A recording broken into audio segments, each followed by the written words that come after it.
நைட்ல ஒரு 12 மணி நேரம் தண்ணி கேட்டா கொண்டு வந்து கொடுப்பான் சார். இவன் அவன் உனக்கு ஆள் இருக்குது இல்ல, எழுந்து போய் எடுத்து போட்டுக்கோ அப்படின்னு. வெளியே வா மம்பட்டி விட்டு நடுமண்டு தொடக்கிறவியா. நான் விக்கிற மாதிரி ஆக்டிங் கூட கொடுப்பேன் சார். சும்மா விக்கி கூட பாத்துருக்கேன். நடிக்காத எங்களுக்கு தெரியும் சொல்லிட்டே போயிடுவான் சார் அவன். அடச்சி கேவலமா அடிக்காது எந்திரி.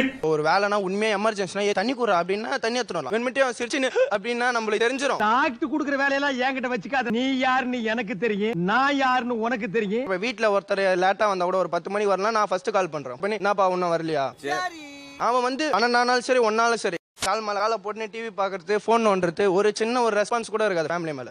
நம்ம உண்டு நம்ம சோழி உண்டுன்னு போயிடுறது. இவன் வந்து எங்க அம்மா கால் பண்ணி, அது எங்க அம்மாவே கேளுங்க. என்னைக்காவது நீங்க லேட்டா வந்துடும் போது உங்களுக்கு கால் பண்ணிடுறேன் கேளுங்களேன். நீங்க என்ன கொடுத்துற நீ? அவனுக்கு தெரியும் சார் நான் வந்து வந்துருவேன், அம்மா வீட்டுக்கு வந்துருவாங்க லேட் ஆனாலும் ஃபங்க்ஷன் போயிருக்காங்க அப்படின்னு. பெத்த தாயாடி பெத்த பேய். இதா எனக்கு டென்ஷனா இருக்குடா. நான் எரிச்சலாவே இருக்கு எனக்கு. என்னமோ நாள் முழுக்க எரிச்சலா இருக்கு. டென்ஷன். வீட்டுல தான் இருப்பான், என்னதான் வந்து கூட்டு போன்றாங்க. அவன் அந்த நேரத்துல அவர் வீட்டுல இருந்தாலும் அவருக்கு சொல்றது இல்ல, வேலை இவருக்கே சொல்றீங்க. அப்படி கேளு.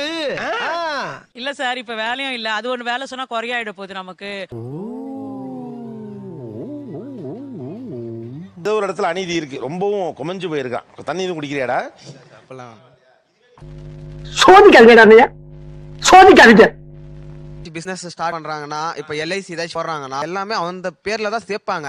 இத புதுசா ரைஸ் மில்லுக்கு பேர் வைக்கிறதுக்கு டிஸ்கஷன் நடத்துறீங்க. நம்ம டிஸ்கஷன் அது எப்படின்னா சின்ன வயசுல இருந்து நல்ல டேலண்ட், நல்லா படிப்பான். 10th 490 marks.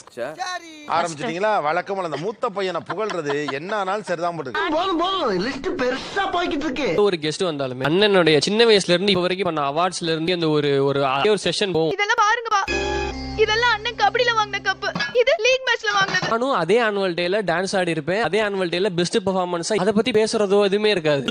மெய்ய பண்ணா சவுத் மெட்ராஸே அலறுமே சார். சாரி எனக்கு தெரியாது.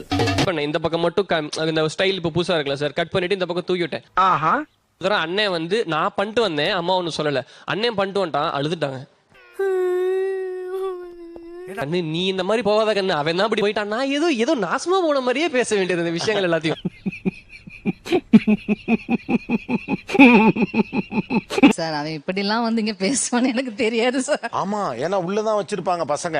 காலங்காதால உனக்கு குறவழி வரைக்கும் சோத்த போட்டு வண்டியில ஏத்திட்டு வந்தது உன்னால என்ன பண்ண முடியுமா பண்ணிட்டு. மட்டன் 1 கிலோல 3/4 கிலோ அவன் தட்டுல தான் இருக்கும். சார் அவன் மட்டன் சாப்பிட மாட்டான். அதுக்கு நீ இவ்வளோண்டா? இதெல்லாம் என்ன நியாயம்? அநியாயமா இல்ல? எல்லாம் உங்களுக்கு அடுக்குமா?